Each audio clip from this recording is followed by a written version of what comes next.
дар форум намояндагони давлатҳои осиёи марказӣ, созмонҳои байналмилалӣ ва вазорату идораҳои марбутаи мамлакат иштирок карданд. Форум бо мақсади баландбардоштани сатҳи огоҳӣ дар бораи тағйирот дар криосфера дар шароити тағйирёбии иқлим, инчунин баландбардоштани огоҳии минбаъда дар доираи соли байналмилалии ҳифзи пиряхҳо доир шуд. Баргузории форум дар ҳифзи пиряхҳо тақвияти ҳамкории минтақавӣ ва байналмилалӣ дар ин самт нақши муҳим мегузорад. Тоҷикистон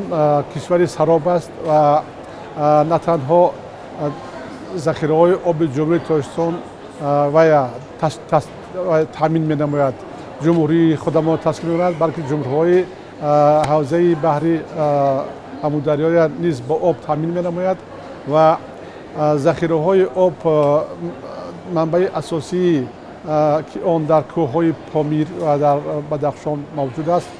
имкон метиҳад ки самаранок истифодабари онҳо, ҳифз кардани онҳо дар оянда ба тамоми ҷумҳуриҳои ҳамсоя ва низ ёрии худ расонад. дар форуми мазкур масъалаҳои мушкилоти глобалии тағйирёбии иқлим ва таъсири он ба криосфера, мисоли Осиёи марказӣ, ҳавзаи дарёи Зарафшони фаромарзӣ ва ҳифзи пиряхҳо ва дипломатияи об роҳ ба сӯи ҳамкориҳои минтақавӣ ва амният баррасӣ гардиданд. Зикр шуд ки баррасии ин мавзӯъҳо муаррифии асосии мушкилоти глобалии тағйирёбии иқлимро нишон дода ба таъсири босуръати он ба пиряхҳои минтақаи Осиёи марказӣ тамаркуз хоҳад шуд. дар он оқибатҳои ақибнишинии пиряхҳо ба дастрасии об, хатарҳои табиӣ ва суботи минтақавӣ баррасӣ шуда зарурати фаврии мониторинги илмӣ, стратегияҳои мутобиқшавӣ ва ҳамкории байналмилалӣ барои ҳалли ин мушкилот таъкид гардид. дар ҷумҳурии мо қариб 64 кубокилометр об аз дарёҳои мо мегзарад, ҳар сол солона мегзарад, ки имкон метиҳад ки заминҳои кишоварзии Тоҷикистон қариб то 1,2 миллион заминро мо обёрӣ кунем ва инчунин кишварҳои ҳамсоя аз ин баҳравар шаванд. дарои калонтарини мо дар инҷо ки 5 ҳавзаи дарё ҳастанд, ҳавзаи дайрои 5, ҳавзаи дайрои Вахш, ҳавзаи дайрои Сирдарё, Зарафшон, инҳо манбаъҳои асосии захираи об дар ҷумҳурии мо ҳисоб мешаванд ва ҳифзи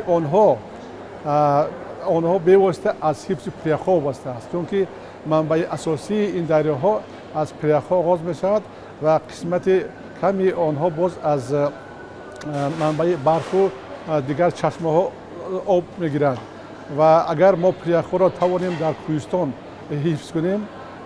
умри онҳоро дароз намоем, ба қавли дигар гӯем, агар мо имконият пайдо мекунем ки дар давраҳои дароз на ҷумҳурии худамонро, кишоварзии худамонро ҳам ба оби ошомиданӣ, ҳам ба оби